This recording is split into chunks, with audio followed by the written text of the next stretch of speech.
Hello, guys. Close your eyes and imagine the sun has just set over ancient Babylon. The heat of the day gives way to a gentle warmth, and a soft indigo twilight drapes itself over the city's mud brick walls and towers. In the distance, the mighty Euphrates River glimmers with the last reflections of dusk, then turns dark and mirror-like under the rising moon. The bustling sounds of daytime, the cries of market sellers, the bleating of goats, the babble of traders have faded. Now a quieter city emerges, one of flickering oil lamps and whispering voices. Babylon at night is a vast mosaic of shadows and golden lights. High above the ziggurat of Etemenanke, the great temple tower stands against the starry sky, its silhouette brushed by silver moonlight. Down below, the city's broad processional way lies calm and empty, the grand avenue that by day hosted triumphant processions, now bathed in a pearly lunar glow. You wander slowly along a narrow lane off the main street.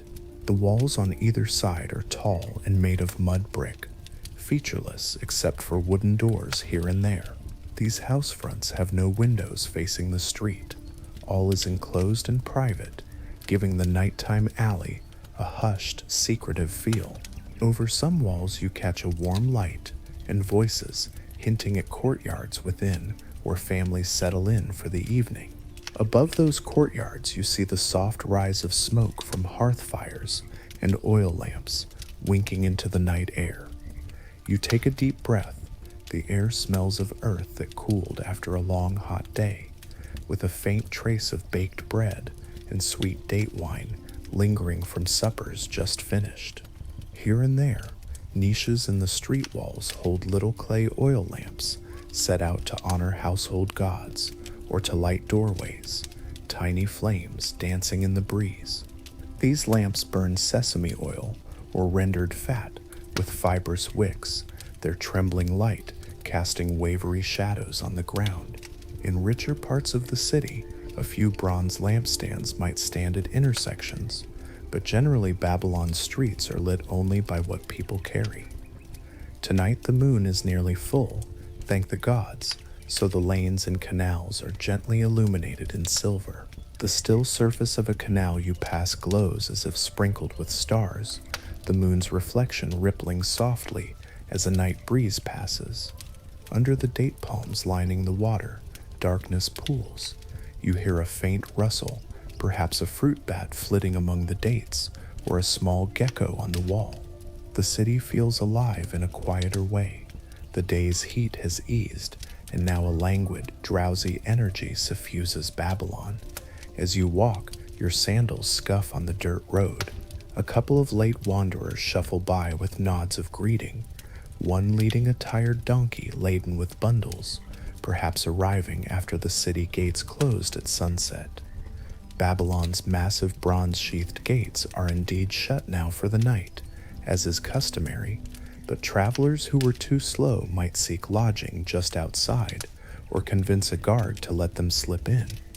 Within the walls, an official curfew is not strongly enforced on ordinary folk, yet most residents prefer the safety of home after dark.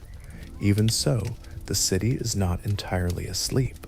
Far off you hear a gentle laugh and faint music, drawn by curiosity and perhaps by the cozy golden light spilling onto the lane ahead. You follow the sound to one of Babylon's many taverns. Turning a corner, you come upon a more lively street. Here, a low doorway stands open, warm firelight and voices pouring out.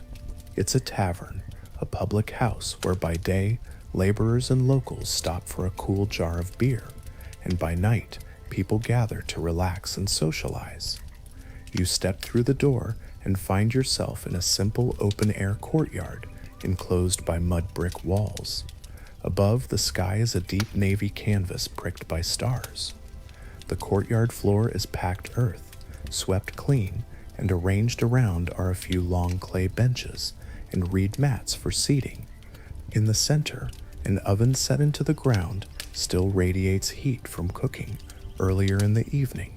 In one corner, you notice a large clay jar partly sunk into the earth, an ancient kind of refrigerator that keeps liquids cool by evaporation. A soft glow comes from several oil lamps placed around the space, their flames illuminating faces and flickers. Patrons are scattered on benches, mostly men, but a few women too, their voices low and content.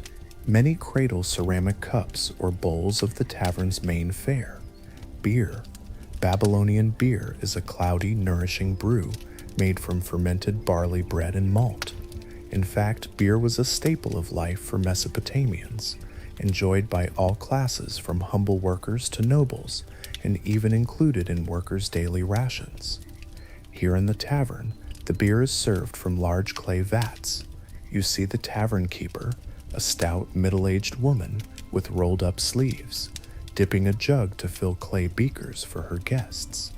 Women often run these establishments, skilled in brewing and savvy in business. She moves with practiced ease, pausing to chat with a group of regulars in the corner. They banter softly in the Akkadian tongue, perhaps joking about the day's labors or sharing neighborhood gossip. One man claps another on the back, laughing, while a younger fellow leans forward, eyes half closed, singing a snatch of some tune about a clever fox and a lazy plowman. In this dreamy atmosphere, even laughter comes out in gentle murmurs. The beer itself is malty and rich, a bit thick by modern standards, and often flavored with date syrup or herbs. There are many varieties of beer in Babylon. By this era, Babylonians brewed dozens of kinds, from ordinary table beer to dark, strong ales reserved for special occasions.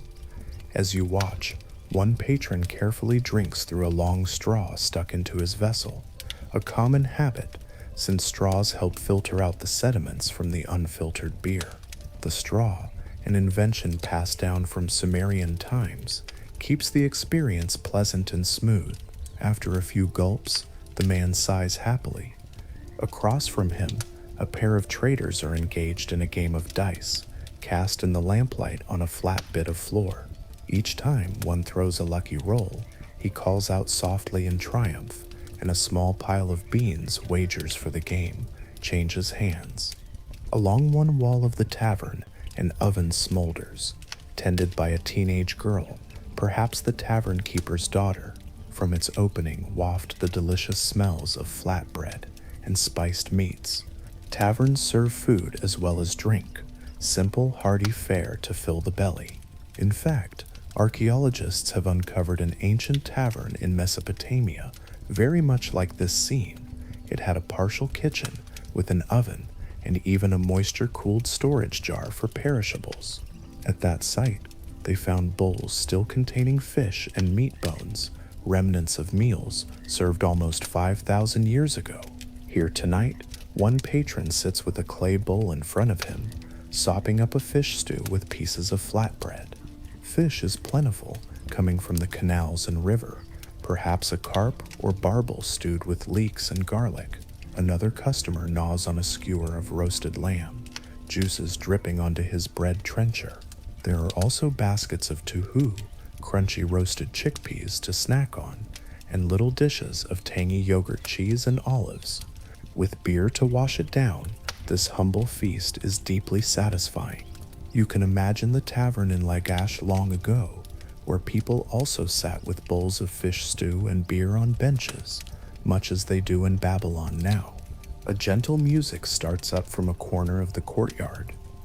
There, a musician has produced a lyre, a small harp-like instrument, and begins plucking a slow, soothing melody.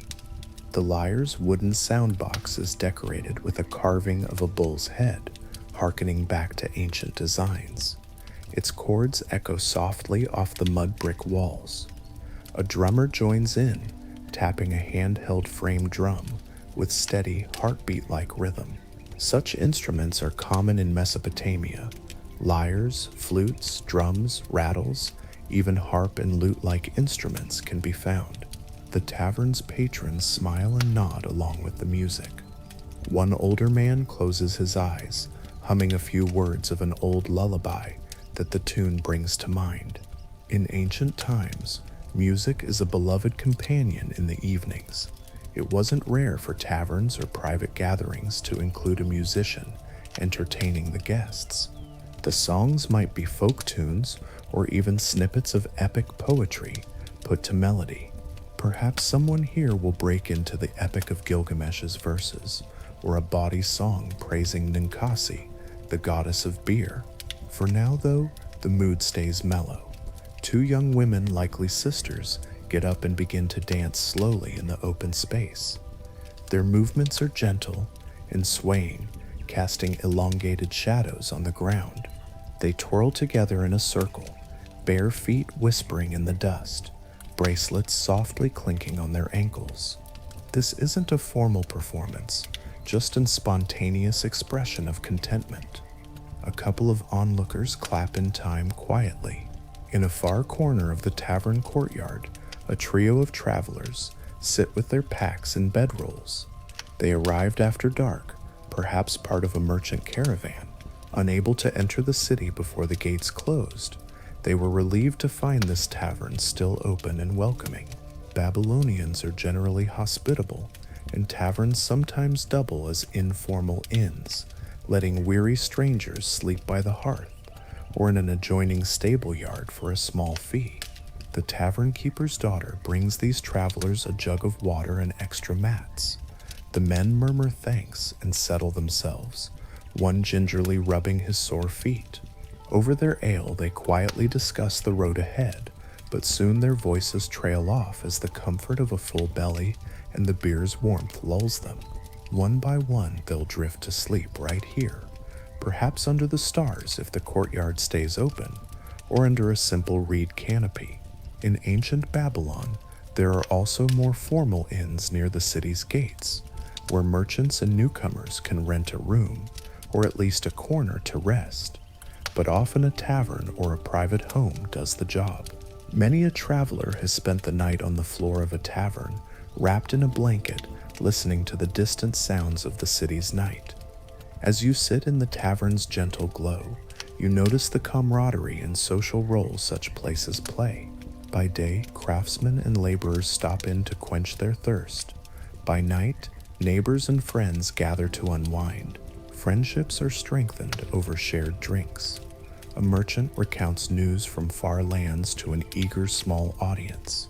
Two farmers quietly settle a minor dispute over land boundaries, aided by a third man who witnesses their handshake, an impromptu mediation that might avert a trip to the magistrate. In one corner, a couple of young lovers whisper to each other, perhaps meeting here because their families disapprove of a courtship, the tavern offering a rare semi-private public space. All around, there's a gentle hum of human connection. The tavern feels like the living room of the neighborhood, where hierarchies relax. Here, middle-class folk and even the poor can sit as equals, at least for a while, enjoying what one archaeologist called the colorful history of the city, revealed in such gathering places. However, as welcoming as Babylon's taverns are, they also operate under the shadow of Babylonian law. Centuries earlier, the famous King Hammurabi included tavern keepers in his law code, a testament to how important and potentially troublesome these places could be. For instance, it's said that if a tavern owner diluted beer or cheated customers on the price, that was a grave offense. The code insisted that beer be traded in exchange for barley at a fair set rate, not silver, essentially to prevent price gouging or fraud. And ancient law declares that if an alewife, female tavern keeper, accepted money instead of grain, thereby underselling the standard rate of beer, the authorities would cast her into the water as punishment. In other words, cheating patrons or the state could mean being drowned in the river. This harsh decree shows how much Babylonians valued honest drink and fair trade. Likewise, taverns were expected to maintain order. Another law warns that if criminals or conspirators gather in a tavern and the tavern keeper fails to capture them and report it, she could be executed. One can imagine the tension this creates. Our friendly hostess, pouring beer and smiling, is also ever watchful that no treasonous murmurs or brawls break out under her roof. Her very life could depend on it. But tonight, thankfully, no such danger lurks here. The mood is peaceful and convivial. The laws, though stern, help ensure that taverns remain places of genial relaxation rather than breeding grounds for trouble. If you find comfort in these quiet journeys through the past, feel free to like and subscribe. It helps more than you know. Also, I'd love for you to share in the comments where you're watching from and what time it is there right now. It's always so interesting to see how far and wide these quiet moments reach.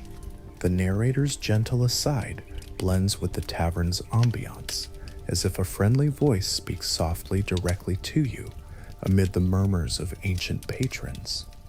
Back in the tavern, the night deepens. One by one, the locals drain their last cups and bid goodnight. A craftsman slaps his friend on the shoulder and heads out the door, disappearing into the darkness with only a small clay lantern to light his way home.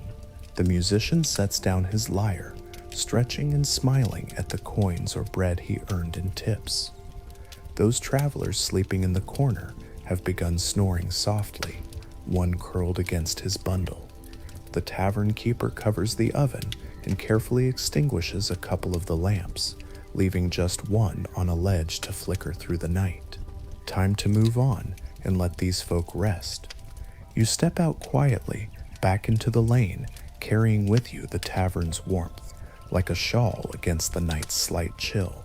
Wandering further into the heart of Babylon, you notice a subtle change in the air. The night is still and calm, but there's a distant sound, a rhythmic chanting, the faint echo of drums and reed pipes. Drawn towards it, you make your way through winding alleys until you reach a wider street that leads to one of the city's great temples.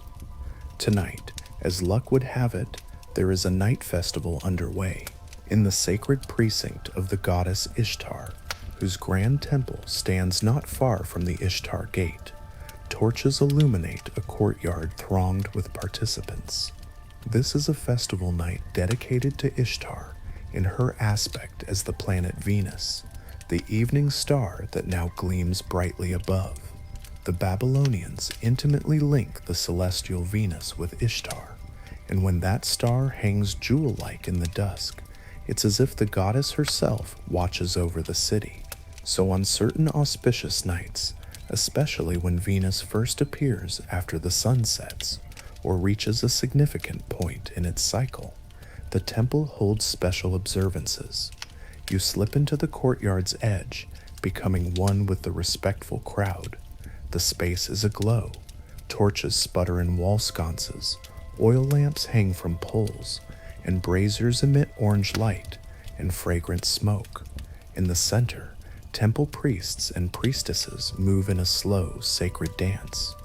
They are dressed in splendid ritual costumes, the women wearing flowing white linen gowns with gold fringes that catch the light, men in embroidered robes of deep blue. Their hair is adorned with wreaths of willow and myrtle, plants sacred to Ishtar. They step in unison to the music of a small temple orchestra. You see musicians playing lyres and harps, and others with double flutes producing an eerie, hypnotic melody.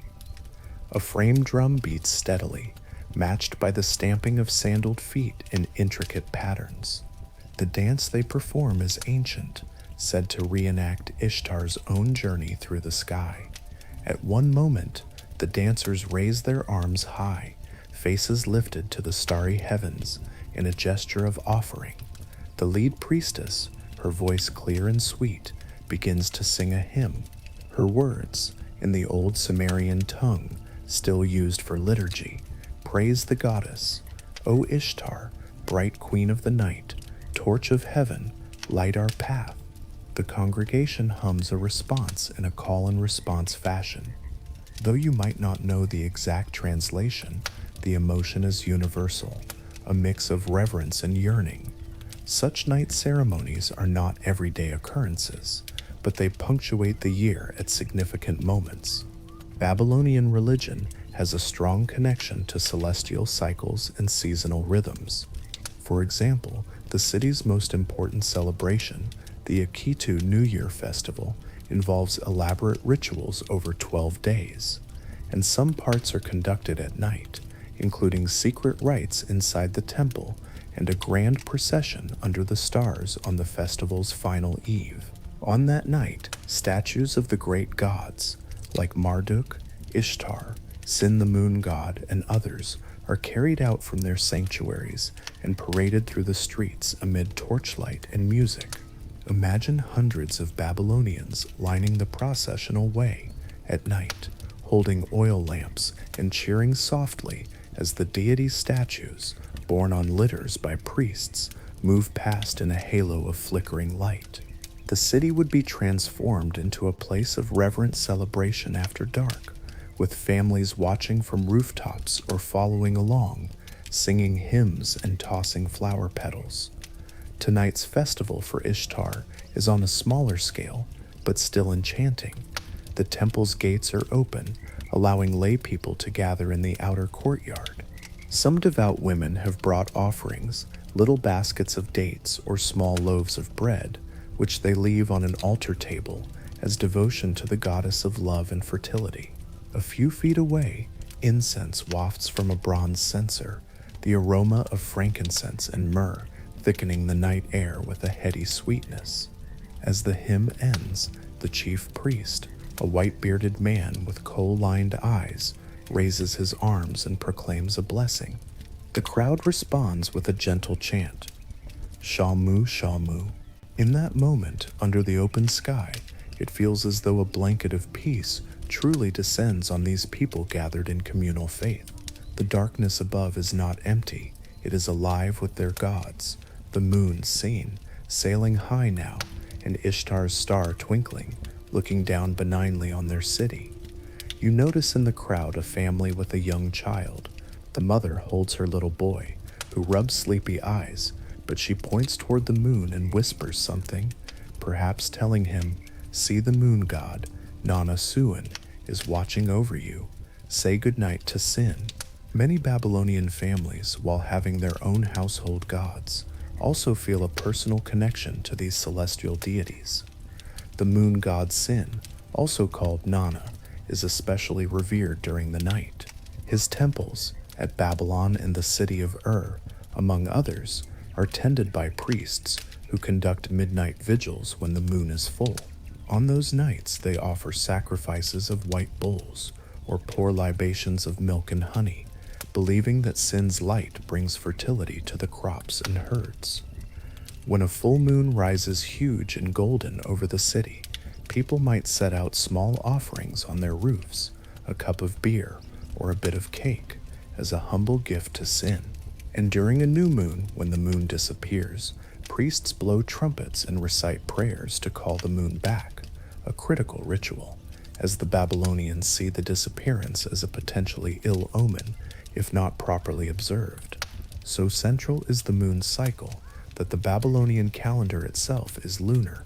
The appearance of the first crescent after the new moon marks the new month, often heralded by watches from the ziggurat.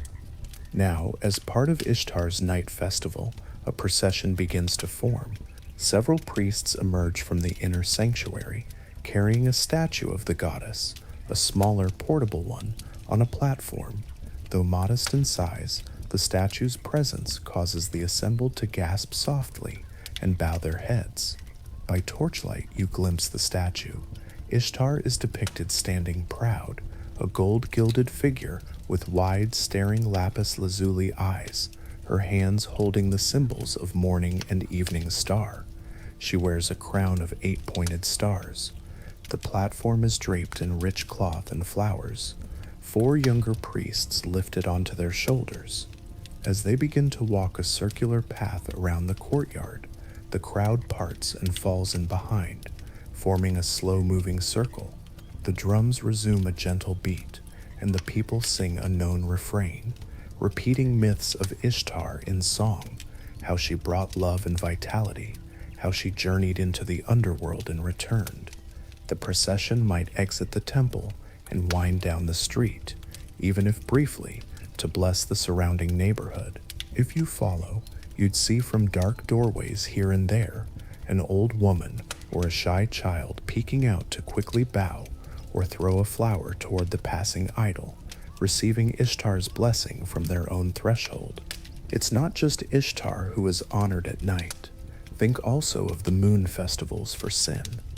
At least once a month during the full moon, the priests of Sin's temple hold an overnight ceremony called Kitu in Akkadian, a vigil of the moon. They sing hymns that praise the lamp of heaven and place special burnt offerings on the altar as the moon reaches its zenith at midnight.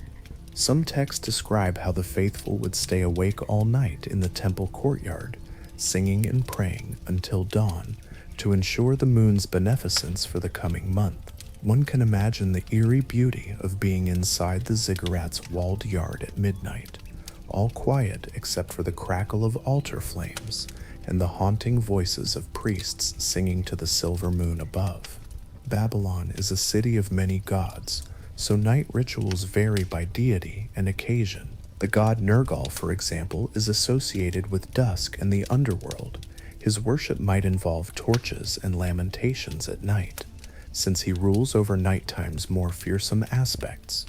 The goddess Gula, associated with healing, sometimes receives night prayers from the sick, who hope that in the quiet dark, her mercy might descend like the cool night breeze.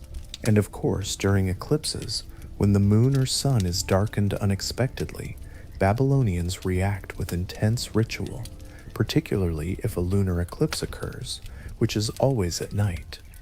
They see it as a dangerous omen, often believed to portend harm to the king. In such times, priests scramble to perform Namburbi ceremonies, elaborate rites to avert the evil.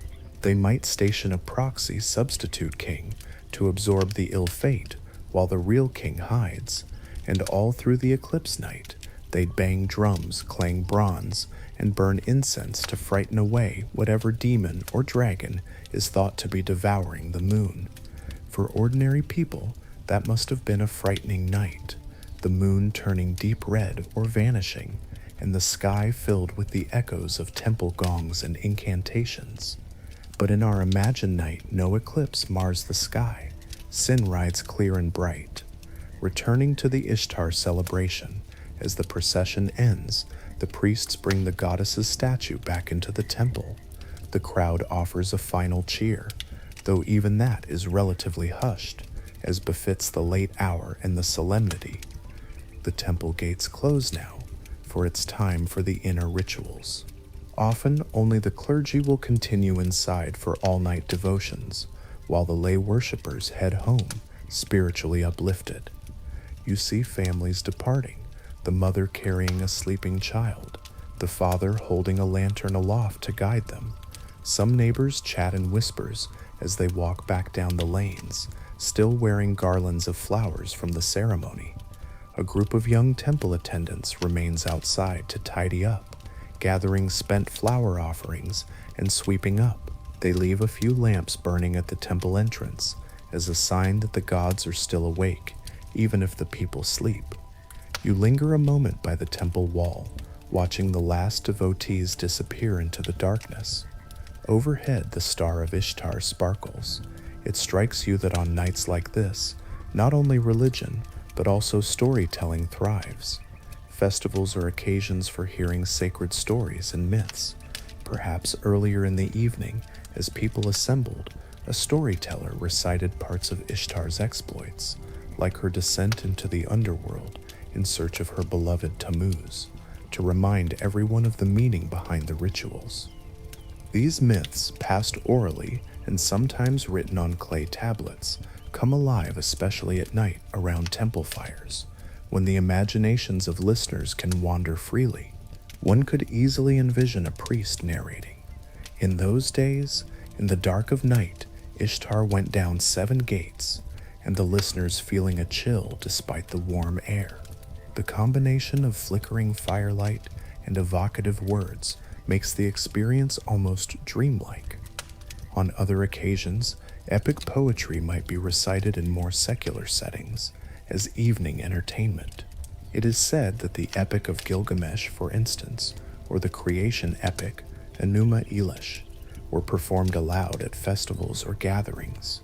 Perhaps on a cool season night, families lay out mats in a courtyard and invited a skilled bard to chant the epic under the stars.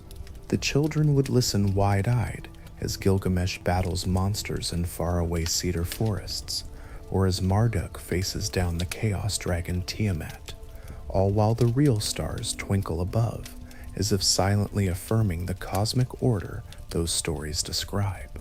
In Babylon, the boundary between myth and daily life feels thin at night. The same sky watched by the gods in the tales stretches over the people as they absorb the stories. Satisfied with the glimpse of sacred Babylonian nightlife, you move on, treading softly away from Ishtar's temple, carrying with you the echoes of hymns and the fading scent of incense. The city's religious fervor settles into a deeper quiet now as the hour grows late. Yet, as you turn into another street, you encounter a new aspect of Babylon's nocturnal character, one that speaks more to commerce and ordinary routines than to gods. For even as the temples fall silent, some corners of the city remain awake with trade and activity.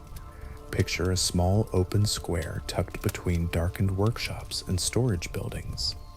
During the day, this square bustled as a marketplace, tables piled high with onions, garlic, and dates, baskets overflowing with wool and dyed textiles, potters hawking their freshly fired jars.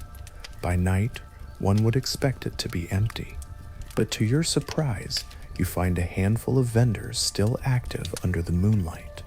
It seems that Babylon has its own version of a night market, at least on certain days or for certain goods. Perhaps the day was too hot and customers too few, so some sellers saved their energy for the cooler evening, when locals might stroll out after dinner to shop leisurely. Or maybe a caravan arrived at dusk with fresh wares, spices or rare woods from afar, and an impromptu market sprang up to sell these exotic goods before they spoil or get stolen. In the square, several lanterns and lamps hang from cords strung between poles, casting a gentle illumination on the scene. A fabric merchant has draped colorful linens and woolens over a rod, their hues muted but still discernible in lamplight. She entices a patron with a soft call. "Fine cloth, good fabric for a new cloak, sir? Feel the weave, strong and even."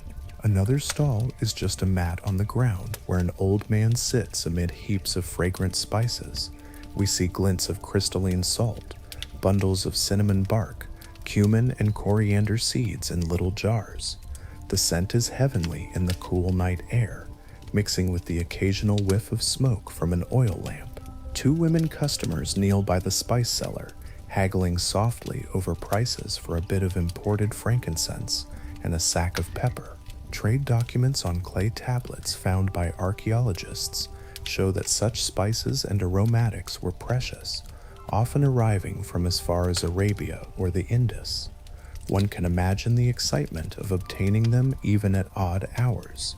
The spice seller likely prefers the night's calm to keep his delicate wares out of the daytime sun's heat. At another corner of the square, a fruit vendor is packing up baskets of leftover dates and pomegranates. A young boy, perhaps a kitchen servant for a wealthy household, rushes in, slightly out of breath. He pleads for a few ripe pomegranates for his master's late-night dessert, offering a small weight of silver in exchange. The vendor chuckles and says, "You're lucky I haven't gone home yet. Here you are," and hands over the fruits in exchange for the gleaming bit of metal. Transactions like this, done by lamplight, require trust. Both parties peer at the scale and the goods carefully in the dim light to ensure fairness. The Babylonians, meticulous as they are, carry small balance scales and weights even at night markets, verifying measures by feel and experience, if not by perfect sight. The atmosphere is relaxed. There's no daytime rush. Shoppers here are few and mostly unhurried locals or servants running last-minute errands. A couple of craftsmen who finished work late stroll through, idly looking at tools one vendor displays. A blacksmith, still with soot on his arms, points at a bronze knife on the table and chats with the seller about its make. They might not buy anything, but the conversation itself, under the quiet sky, seems enjoyable, a way to wind down after the day's toil. Overhead, a single bright star, Jupiter perhaps, has risen, and one merchant remarks, "Marduk's star is high tonight," making small talk about the omen it could signify, Jupiter being associated with Marduk, Babylon's chief god. Such talk of the heavens mixes easily with commerce here. It's all part of life. Interestingly, the social classes mingle more freely under cover of night in these informal markets.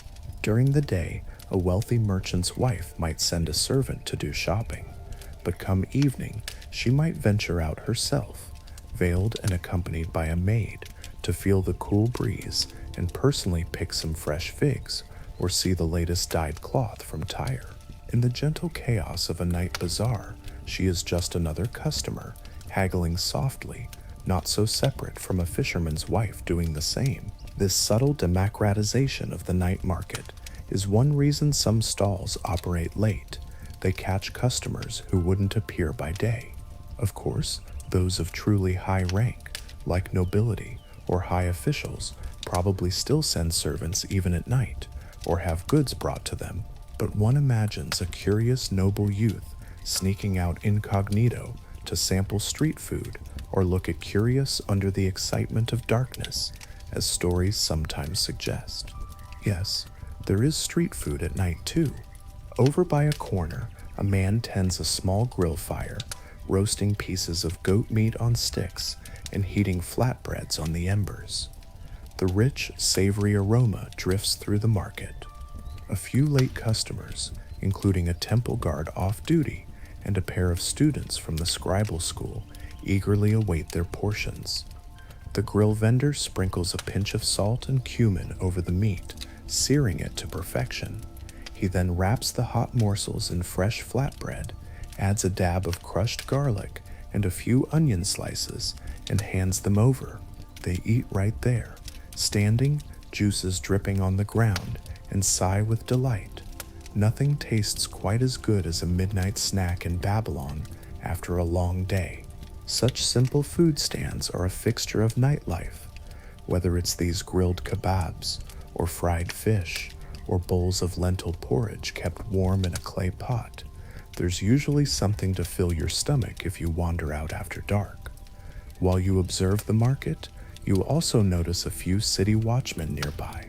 Two men armed with spears and small shields stand at the periphery, lamps attached to poles beside them.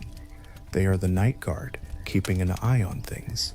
Officially, Babylon is under the king's protection day, and night, the watchmen patrol the streets to deter thieves and to enforce any rules. For example, large gatherings might draw their scrutiny, or if a brawl starts, they step in. Here, one guard exchanges a friendly word with the fruit seller. Any trouble tonight? None at all. Quiet night, praise the gods. The presence of these guards likely helps the night vendors feel secure enough to do business.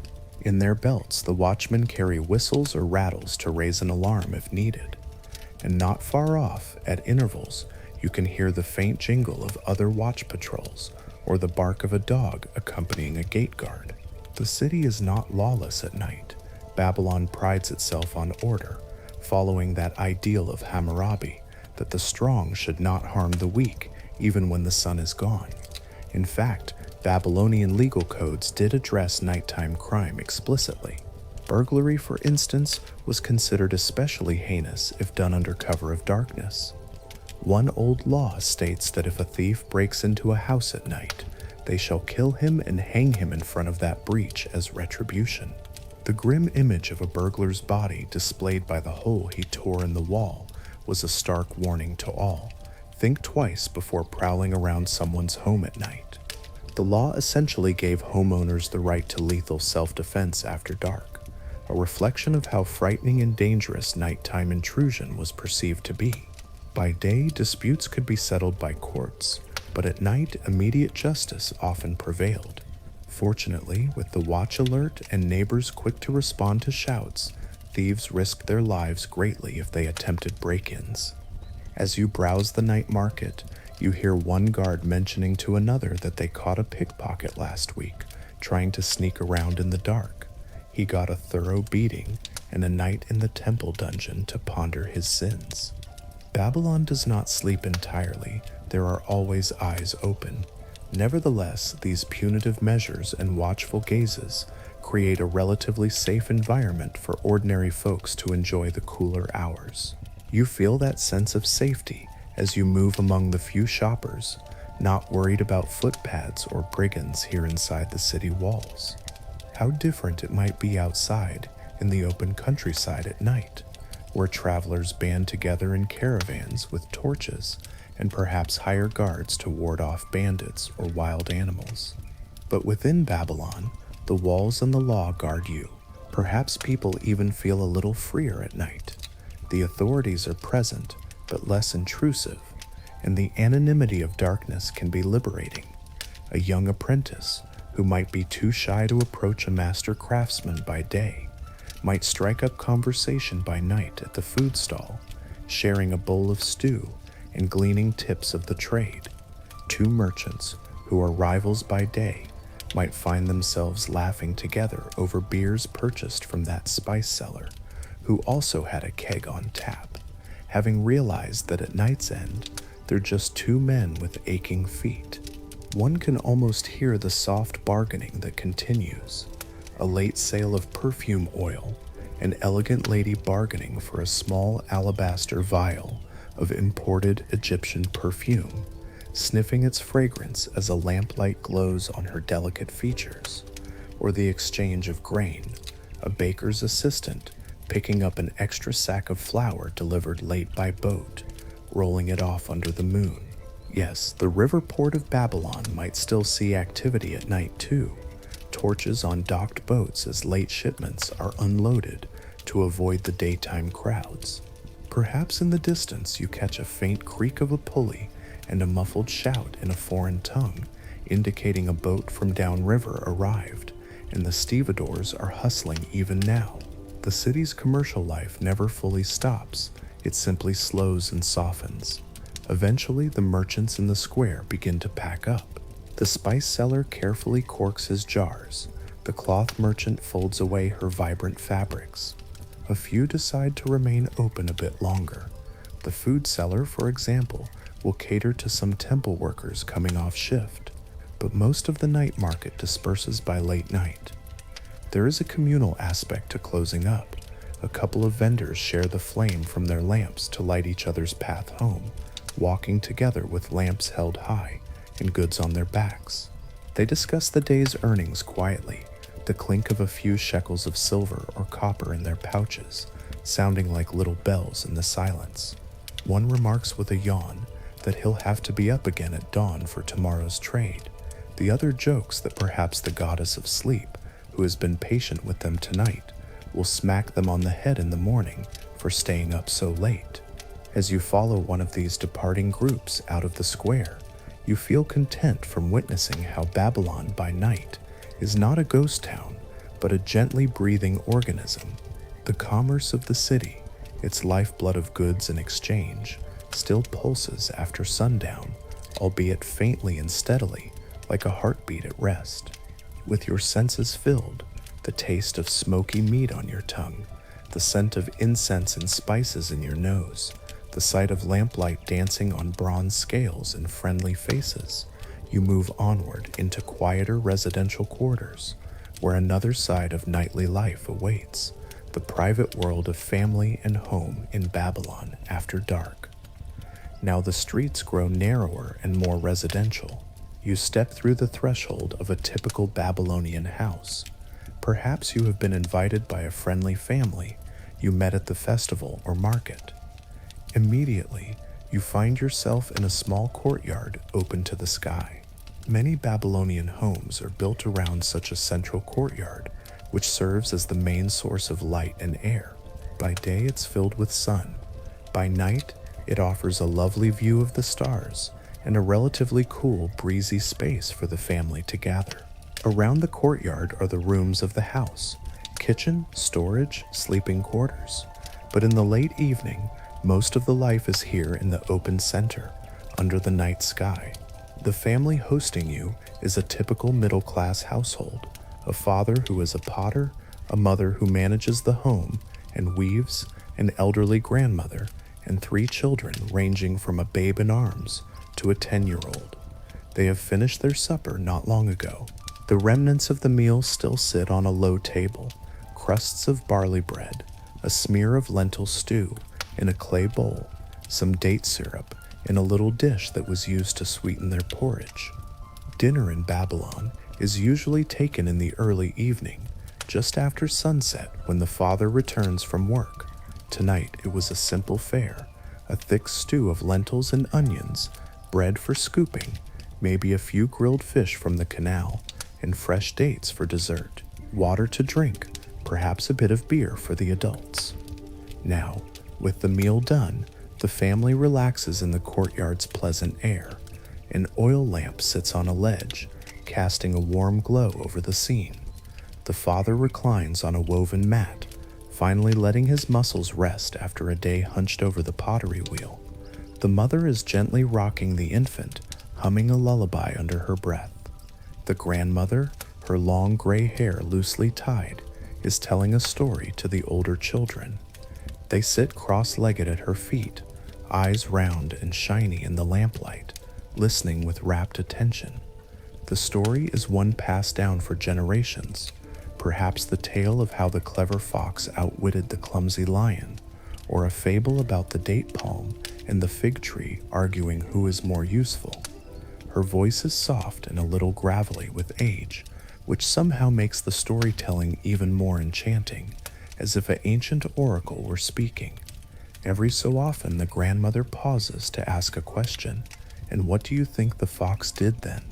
To which the 10-year-old eagerly offers a guess, and she chuckles and continues. It's a scene of domestic warmth that could be anywhere in time. Family gathered after the day's labor, sharing stories and companionship. In the corner of the courtyard, you notice the family's small shrine. It's a simple niche in the wall with tiny clay figurines of protective gods, perhaps household gods, or a figurine of Ishtar or Marduk, or even the hero Gilgamesh, which some households kept as a protective figure. There is a little lamp lit there too, and a pinch of incense smolders in a dish, giving off a faint resinous perfume. Before dinner, the mother likely lit that lamp and said a quick prayer of thanks for the food, and later, before bed, she might again pause at the shrine to murmur a plea for safety through the night. Many personal letters and wisdom texts from Mesopotamia advise people to pray to their personal gods or protective spirits at nightfall to keep evil at bay until morning, so it's part of the evening routine to acknowledge the divine even in the home. Speaking of routine, let's observe the hygiene and chores happening quietly around us. The 8-year-old daughter has taken out a water jar from storage and is carefully washing her little brother's face and hands. In Babylon's dusty environment, it feels good to wash off before sleep. She giggles as the boy splutters at the cool water on his cheeks. The mother joins in, wiping the baby's tiny feet with a damp cloth. Cleanliness is valued. They know that the river water, once settled and filtered, can refresh and purify. If this were a wealthier home, they might even have a basic bathroom or designated washing area. Maybe a floor of baked brick with a drain leading out to the street, where one could splash water and scrub. Here, they make do with a basin in the courtyard. The father, now feeling revived, takes the basin after the kids and washes his own hands, scrubbing away clay residue from the pottery workshop. He then takes a small jar of sesame oil and rubs a bit onto his hands and arms, a kind of moisturizer to soothe the skin. Also, Sesame oil has a pleasant nutty smell. He offers a little to grandmother to rub into her dry hands as well. In a world without soap as we know it, oil and water are used cleverly for cleaning. One can oil the skin to lift dirt and then scrape or wipe it off, or in hair, apply scented oils to keep it conditioned. The family likely bathes more fully periodically, perhaps in the river or public baths if available, but nightly they do these small ablutions which are both practical and ritual, symbolically washing away any impurities of the day. Nighttime is also a time for crafts and quiet work in some households. By the lamplight, you see a loom set up along one wall of the courtyard. The mother earlier was weaving a length of cloth. The loom weights and threads are still there. She's set it aside now, but on many evenings she might continue weaving after dinner when the children are settled.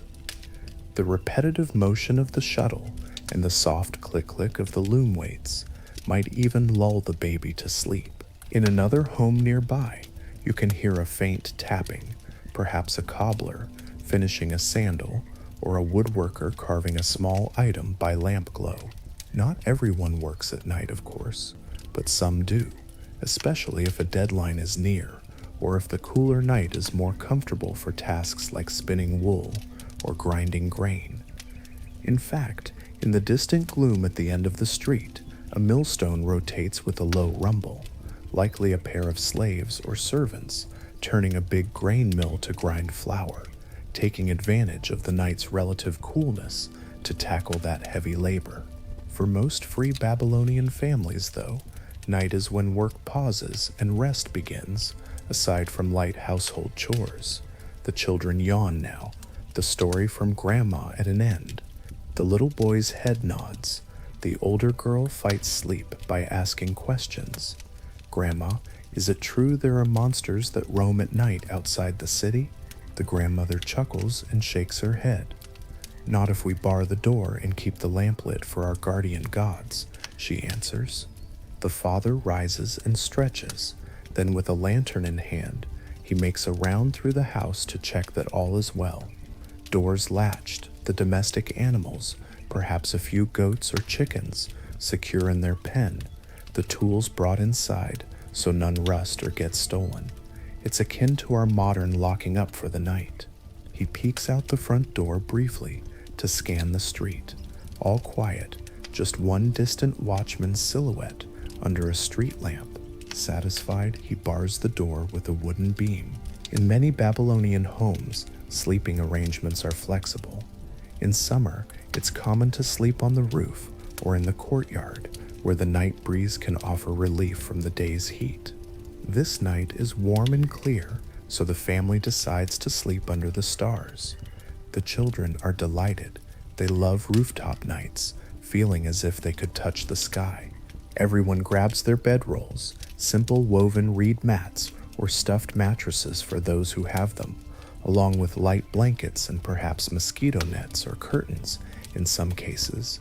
Mosquitoes from the river can be a nuisance, so smoke from a censer or thin gauze nets help keep them away. They climb a short ladder to the flat roof of their house, which doubles as an extra living space. Up here, the view is lovely, an expanse of rooftops under the moon, and beyond the city, the dark outline of date palm groves. Here and there, other families are also visible on their roofs, little clusters of humans settling down like birds on branches.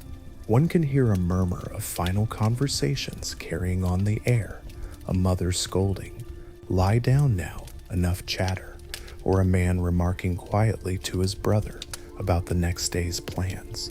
And then gradually, silence except for crickets chirping and the occasional distant dog bark. The family lays out their mats. The father and mother lie side by side, the baby in a wicker cradle near the mother's reach. The older children sprawl nearby, pointing at the stars.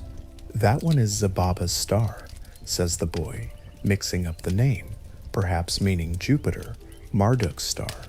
The sister corrects him with a giggle, showing off what she learned, possibly from school, about the constellations.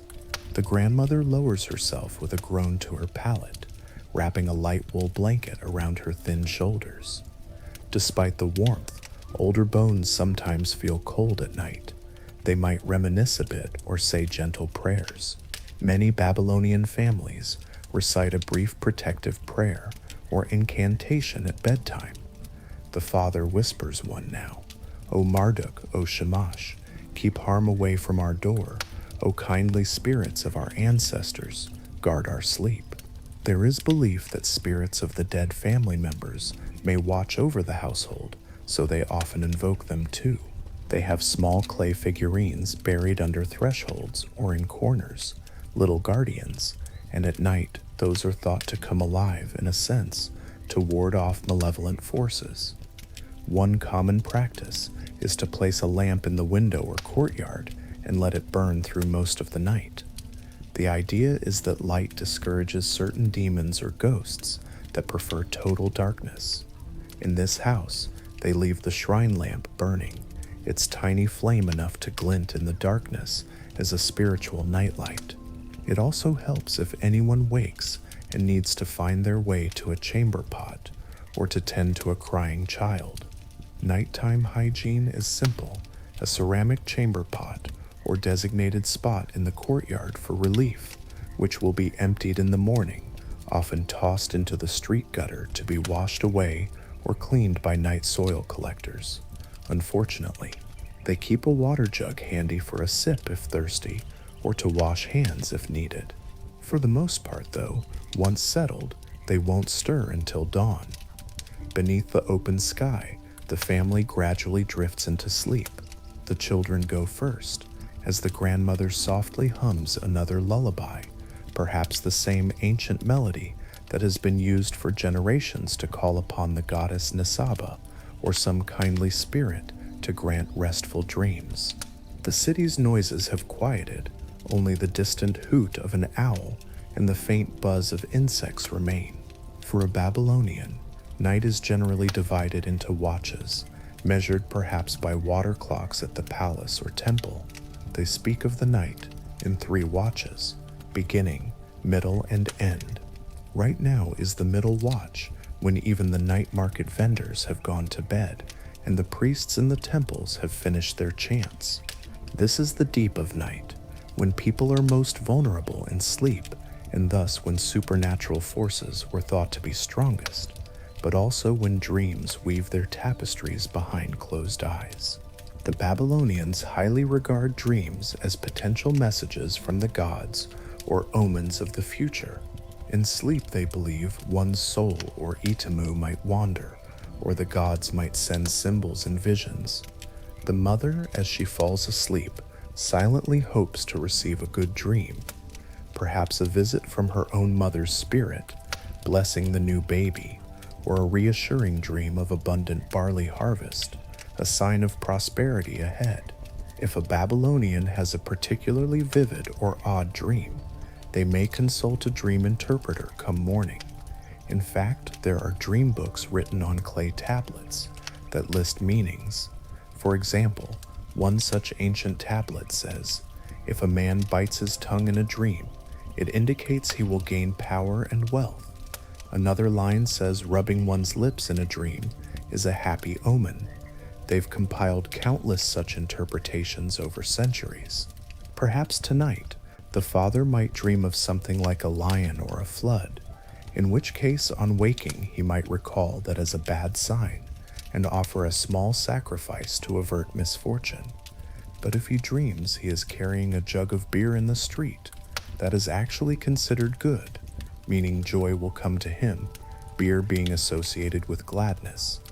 The Babylonians have a whole system for this, dream omens written on tablets to decode the night's subconscious theater. And should someone have a nightmare of a dead relative or ghost, that's taken very seriously as a sign to perform appeasing rituals, since seeing a ghost in a dream could foretell illness or death. They might rush to pour a libation for that dead ancestor to calm them. So even in sleep, the Babylonians' active minds tie the personal to the cosmic, seeking clues for life in the mysterious imagery of dreams. On the roof tonight, Who knows what each sleeper will see behind their eyelids? Perhaps the little girl imagines playing in the hanging gardens under a rain of flowers, while her brother dreams of being a hero fighting a dragon by the city gates. The old grandmother might dream of her youth, of faces long gone, and maybe one of them will dream of something truly peculiar that will send them to the temple of Marduk for advice in the morning. For now, though, these dreams swirl quietly in their heads, unspoken. Not all of Babylon is asleep yet, however. If you listen closely, carried on the breeze from another quarter of the city, you might catch the faint strains of music once again. There are occasions when the night is alive with more boisterous entertainment, albeit still in that measured, elegant Babylonian way. Perhaps a wealthy noble is hosting a banquet in his villa's garden tonight. Imagine that. In a lush courtyard filled with torchlight, elite guests recline on cushions, sipping imported wine, for the wealthy can afford grape wine brought from distant vineyards, or the rarer date wine fermented from palm sap. They have feasted on roast lamb, honey cakes, and fruit, and now, late into the night, they are enjoying performances. A troupe of musicians plays under a pavilion. One plucks a long-necked lute, another expertly fingers a double-reed pipe, while a drummer beats a lively but subdued rhythm on a tall drum. The music is more formal than the tavern's tune, perhaps a courtly piece known from the time of Sargon or Hammurabi, lending a dignified backdrop to the murmured conversations. Then come dancers, trained dancers who perform for the elite. They appear in flowing garments that shimmer in torchlight, wrists and ankles adorned with tiny bronze symbols. They execute graceful moves, twirling and forming poses that imitate mythic stories. One moment they stance like the goddess Ishtar going to war. Next they sway like the fertility dance of Tammuz's revival. Each gesture may carry symbolic meaning, recognizable to the cultured audience. The guests watch in appreciative silence, only the occasional clap or exclamation of beautiful heard. Entertainment like this is a luxury, but it shows that the love of music and dance permeates all levels of Babylonian society, from the humble tavern song to the refined concert in a mansion. The instruments mentioned in texts and depicted in plaques tell us of harps with elegant wooden carvings, double pipes that could play harmonic duets, and even something like a primitive dulcimer or harp that a musician might set across their lap. While we cannot hear those ancient tunes today, we know from cuneiform musical instructions that they had a sense of scales and tunings. Perhaps the melody now drifting faintly is in the Kish pentatonic mode, a theoretical guess but appealing to imagine. At that noble banquet, along with dancers and musicians, there could be a storyteller or poet entertaining the guests. It was not uncommon for professional storytellers to be hired to recite epics or comical tales during feasts. Picture a man with a lyre who recites verses of the epic of creation, Enuma Elish, telling how Marduk slew Tiamat and formed the world, to the delight and pride of the Babylonian audience who consider Marduk their patron, or perhaps a humorous tale of everyday life, ancient equivalent of a comedy sketch, making the guests chuckle into their wine cups. The spoken arts are as valued as the musical. Even the king, we know, kept tradition singers in his court to preserve and perform the great narratives of the people. At night, by lamplight, those words would carry a special magic, weaving images in the listeners' minds. Now, not every night sees such lavish gatherings, of course. Many nights in Babylon would be far quieter, with most people at home, as we saw. But on festival eves or after victories, or just when a wealthy host felt like impressing friends, the city might have pockets of revelry. The trick for our boring history for sleep scenario is that even these celebrations are being described to you in a hushed, calming manner. So imagine the banquet's music as a gentle lullaby from afar, not a raging party. Babylonians themselves valued moderation and order. Generally, even in celebrations, There was an emphasis on keeping one's composure, a legacy of that Mesopotamian wisdom literature that warns against drunken excess leading to shame. As one Sumerian proverb from long ago implies, beer is a good thing, but if you drink too much, you fall and expose your buttocks. So the respectable Babylonians prefer to sip slowly and keep the evening genial. However, let's peek at one more corner, perhaps near the city gate or in a less savory district. There might be a rowdier tavern where hired performers, dancing girls or acrobats, entertain a merry-making crowd of merchants and mercenaries. In a dim, torch-smoky hall, a nimble acrobat flips and contorts to applause, or a temple harlot dedicated to Ishtar performs a sensuous dance that captivates onlookers. Such things are whispered about. Herodotus, the Greek historian, much later wrote lurid tales of Babylon, including a likely exaggerated account of how every woman had to serve in the temple of Ishtar once, giving herself to a stranger at Ishtar's temple. Whether or not that was true, it hints that sexual and sacred mingled in Babylon's image. At night, perhaps outside Ishtar's temple, courtesans or sacred prostitutes did gather, perfumed and veiled, offering pleasure and blessings of the goddess to willing participants. One might imagine a lonely traveler or a soldier on leave seeking such company for the night. This, however, we speak of in very delicate, hushed terms. In the stillness of night, two figures slip away behind a garden wall, seeking comfort in each other's arms, believing Ishtar smiles on consensual love in the darkness. But we shall leave them to their privacy. The night in Babylon is deep now. The lanterns of the night market are extinguished. The tavern courtyard lies silent, just embers glowing faintly in the oven. The temple of Ishtar has quieted after the festival, its torches now just smoldering coals, watched by a dozing guard at the gate. The noble banquet has wound down. Guests have departed in lit litters or on foot, their guards lighting the way home. The musicians pack up their lyres, and the last strains of harp music fade. Across the city, the watchmen continue their patrols, but even they do so in a kind of rhythm of half-wakefulness, familiar with the streets, stopping at intervals to listen. If we follow one patrol, we see them pause at a fountain to splash water on their faces, sharing a quiet joke to stay alert. They pass by sleeping houses and occasionally tap their spear butt on the ground, a gentle signal of their presence, so any lurking mischief maker knows the law is near. At some street corners, a small bell is hung which the watch might ring at certain hours, both to mark time and to let people know they are on duty. Perhaps you hear a distant bell now, ding ding, signifying that the last watch of night is beginning. In the stillness that follows, let's delve into the minds of Babylonians regarding the mysteries of the night. For all the rational planning of their cities and the sophistication of their laws, Babylonians are deeply superstitious about nighttime. The darkness is when spirits and demons might roam. Every Babylonian, from king to peasant, has heard tales of malevolent entities that lurk after dusk. As you lie on a roof or sit in a courtyard at midnight, it's hard not to wonder what invisible forces might be passing by in the alley or flitting over the rooftops. Foremost among these fears are the Lailu and Lalitu, terms for night demons.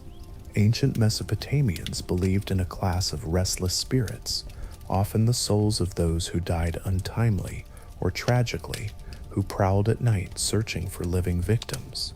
A male demon, Lailu, might slip into homes to cause mischief or sickness. A female, Lalitu, sometimes compared to the later Lilith myth, was especially feared as a demoness of the night who preyed on newborns and pregnant women. Mothers would keep infants tight to their breast at night and hang protective amulets over cradles to ward off the child-stealing demoness Lamashtu, a terrifying female fiend said to prowl darkness, sniffing for baby's breath. To counter her, parents often invoked Pazuzu, a wind demon whose fierce image ironically served as a guardian, his ugly face and outstretched claws appearing on many amulets hung in nurseries, meant to scare off Lamashtu.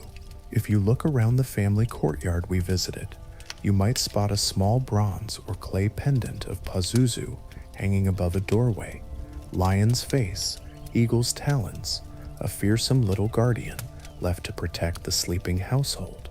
The Babylonians had a whole menagerie of such beings, cataloged: Utaku, Alu, Galu, Lilu, Lamashtu, and so on, each with its dread purpose. An old incantation lists them one by one: the wicked Utaku, who slays man alive on the plain; the wicked Alu, who covers man like a garment, bringing nightmares; the wicked Edimu, ghost, and Galu, who bind the body; the Lamashtu, who causes disease; the Lilu, who wanders in the plain.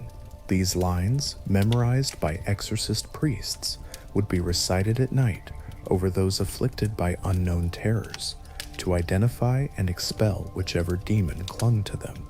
But for common folk, simpler measures often suffice: keeping a light burning, smearing bitumen, or drawing a protective circle of flour around a child's crib, reciting a favorite protective prayer.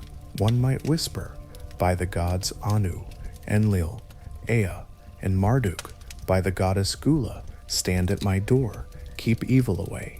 Many households also possess small clay figurines of protective spirits, lion-headed men, or human figures with fish cloaks representing divine Epikalu sages, buried under thresholds or in the walls. By night, these silently come alive in the people's imagination, forming an unseen shield. Travelers who must journey at night carry charms too. If someone has to travel downriver on a boat that continues overnight, you can bet they wear a pendant inscribed with a plea to send the moon god, or a clay tablet with a few lines of an incantation in their luggage. A common protective charm might read, "May the gatekeeper of the night, ever watchful Isham, go before me. May Lamasu guardian spirit stand beside me." Often they might travel in groups and keep a torch alight all night, taking turns to watch while others sleep. The darkness between cities can be terrifying. Jackals howl, strange noises echo, so people tell each other folklore to stay alert. Don't answer if you hear your name called from the dark.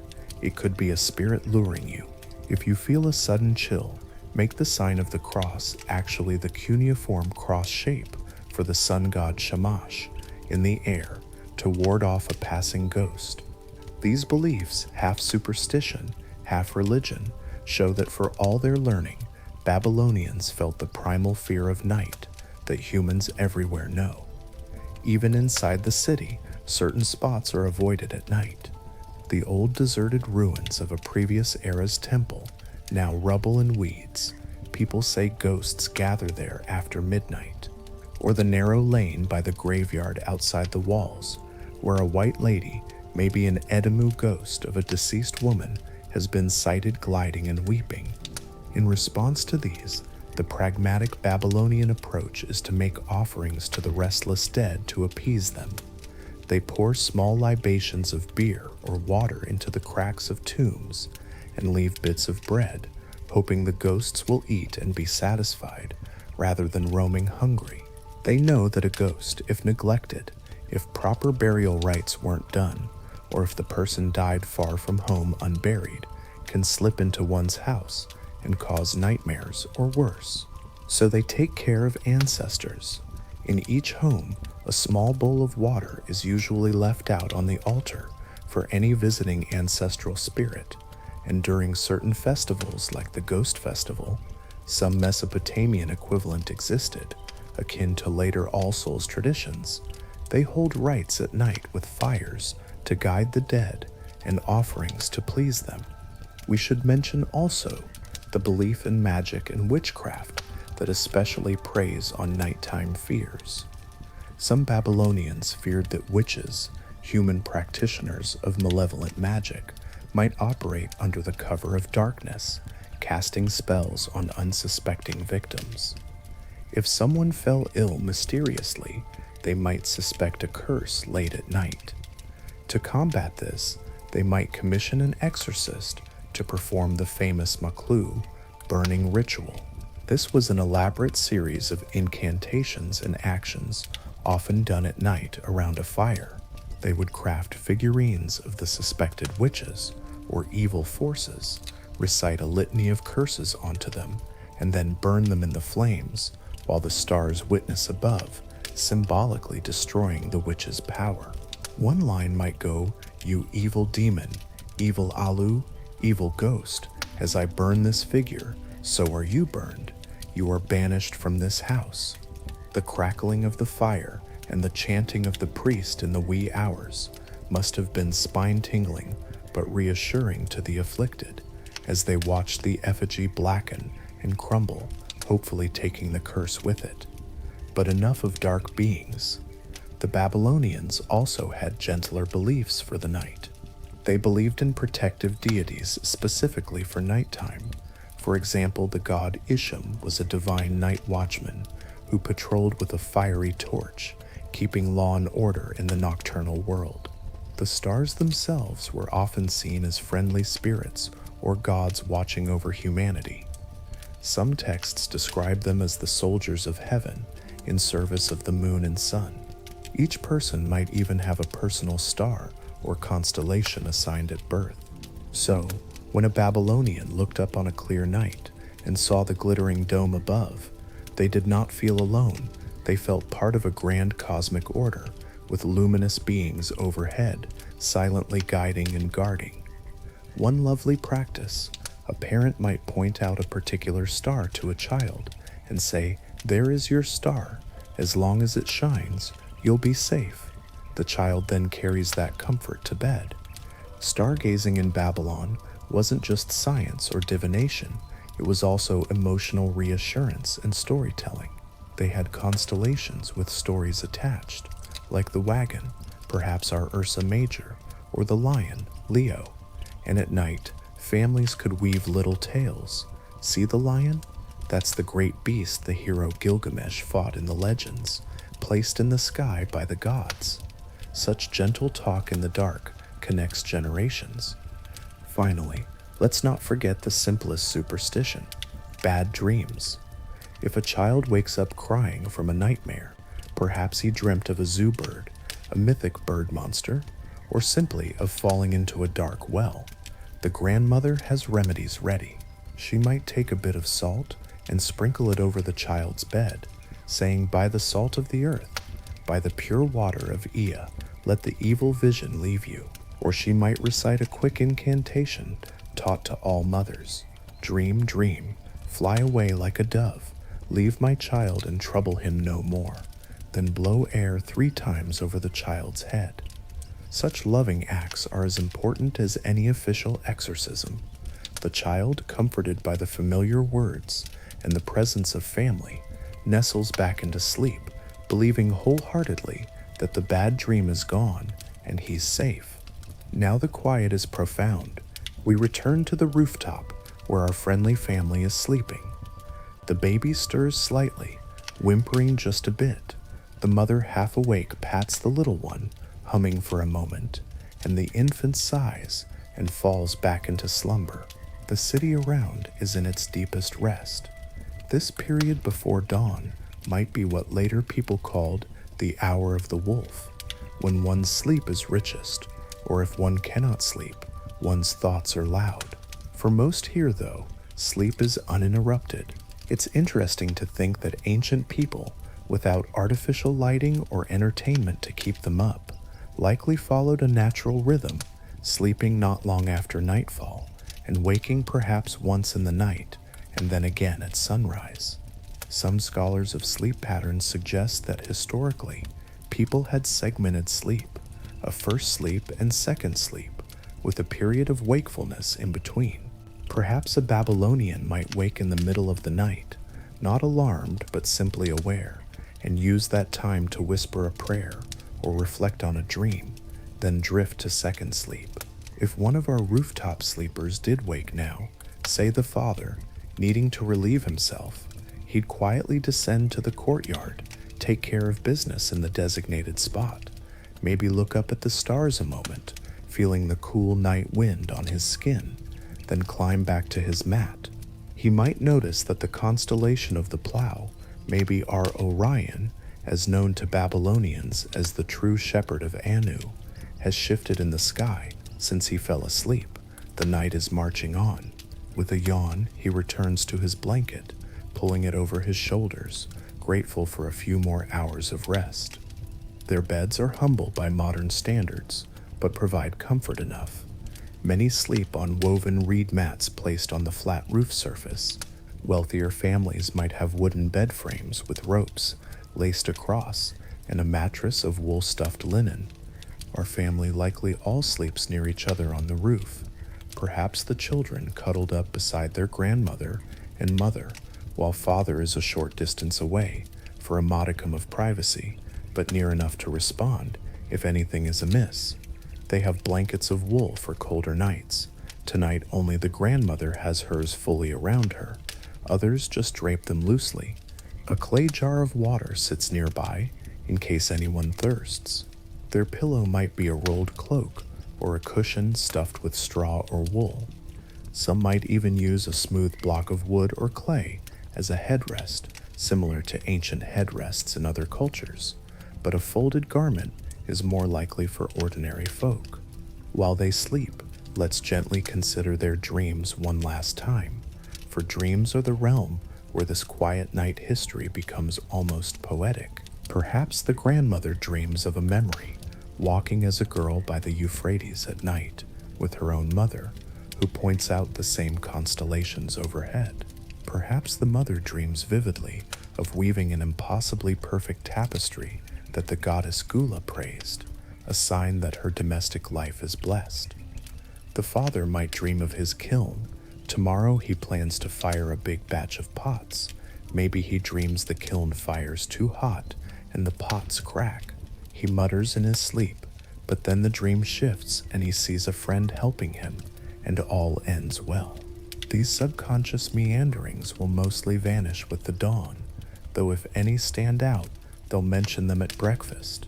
If a particularly striking dream occurred, say the little boy dreams of a great snake and wakes in fright, they may seek meaning, but likely they simply rest and their minds gently process the day's experiences through symbolic imagery, as humans do.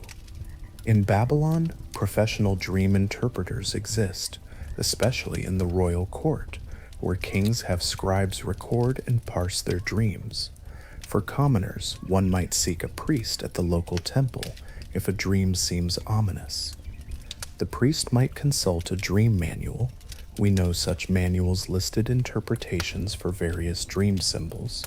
For instance, a tablet from the time of the Kassites, c. 1500 BC, might instruct, if someone dreams of a snake biting him, that means an enemy will do him harm. If he kills the snake in the dream, he will overcome his enemy. Or, if in a dream a star falls from the sky, the end of an era is at hand. The priest, flipping through clay tablets, would deliver the verdict. The person might then do a ritual to encourage the positive or fend off the negative, like offering a goat to Shamash, god of justice and truth, to cleanse a bad dream's influence. But in our gentle narrative, let's assume no one tonight has a nightmare so dire.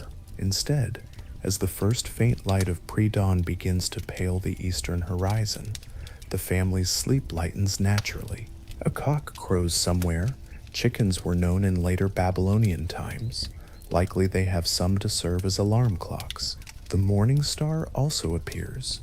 Interestingly, Ishtar's star, Venus, can be the evening star and also the morning star at different times of year. It might be visible now, heralding that dawn is not far. The grandmother is the first to open her eyes. She sees Venus twinkling and smiles, murmuring a short prayer to Ishtar to bless the new day. Gently, she nudges the older children.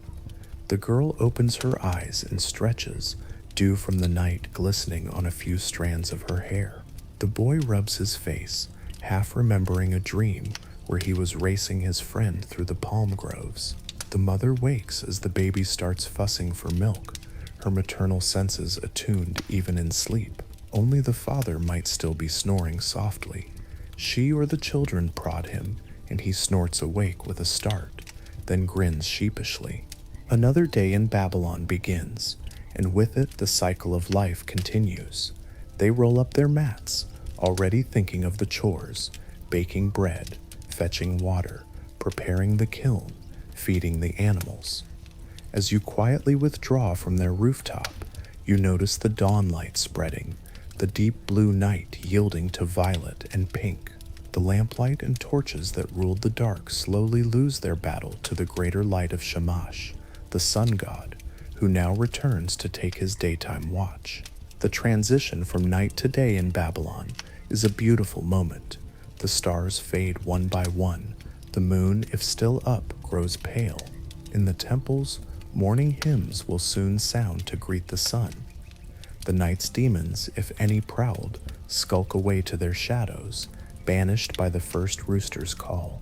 People awaken and give thanks for surviving another night, not an insignificant thing in a world full of hidden perils. Before we close our eyes in our own time, let's reflect on the overall quiet pulse of the night city we witnessed. Babylon's night was a time of rest and reunion for families, a time of faith and ritual for devotees, a time of cautious business and relaxed fellowship in taverns and markets, and a time when the boundary between the human and the divine felt porous, as the dark invites imagination and spirituality in. We saw oil lamps flickering like earthly stars. We heard distant music and prayers mingling with the rustle of palms and the lapping of canal water. We smelled the aromas of cooking, incense, and night-blooming flowers. We felt the cooling breeze and perhaps a hint of the Euphrates moisture in the air. These sensations together form a tapestry of calm. Even the raucous celebrations or dangers that might occur were, in our journey, touched with a sort of dreamlike softness, because in memory and history for sleep, we smooth the sharp edges. The truth is, ancient Babylon was a vibrant city that did not entirely sleep when the sun went down. Its nightlife was not like our modern neon-lit concept, but it had its own rhythms and charms, communal gatherings, sacred observances, personal introspection, and the simple beauty of living life by natural light. A Babylonian watching the stars at night could feel connected to all of Mesopotamia, knowing someone in Ur or Nippur sees the same sky, and indeed thousands of years later, we share that sky.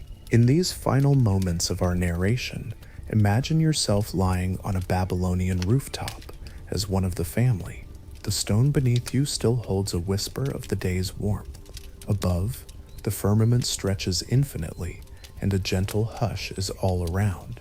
Maybe you can hear the family's quiet breathing as they sleep, or a faint flute tone from that distant banquet, or the lap of water as a night fisherman's skiff moves in the canal. The sense of all these lives, guards, merchants, priests, parents, children, each quietly tucked in their own sphere, yet part of this greater city, gives a feeling of immense peace and security. It's as if Babylon itself, the great metropolis, has a heartbeat you can almost feel in the ground, a slow and steady thrum that lulls everyone within to a safe rest. You close your eyes within this visualization, secure in the knowledge that for tonight, all is well in Babylon. The lamplight will watch over the darkness, the gods will patrol the unseen realms, the city walls will stand strong. When morning comes, life and noise will resume, but some part of you will remember the serenity of these ancient nights and carry it as a balm for modern stress. In this way, history has gently guided you to sleep, offering the gift of perspective and calm. The dawn is breaking now in our story. Pale light touches the top of the Ishtar Gate's blue-glazed bricks, making the golden aurochs and dragons upon it gleam. A new day in 6th century BC Babylon is about to commence, But for you, listener, it is time to let go and drift into your own dreams, perhaps walking those lantern-lit streets in your sleep, hearing ancient lullabies on the warm breeze.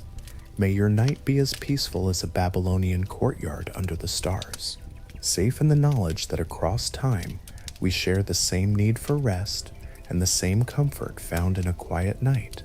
You can let the echoes of old Babylon guide you into deep, gentle sleep. Shah, Babylon whispers, good night.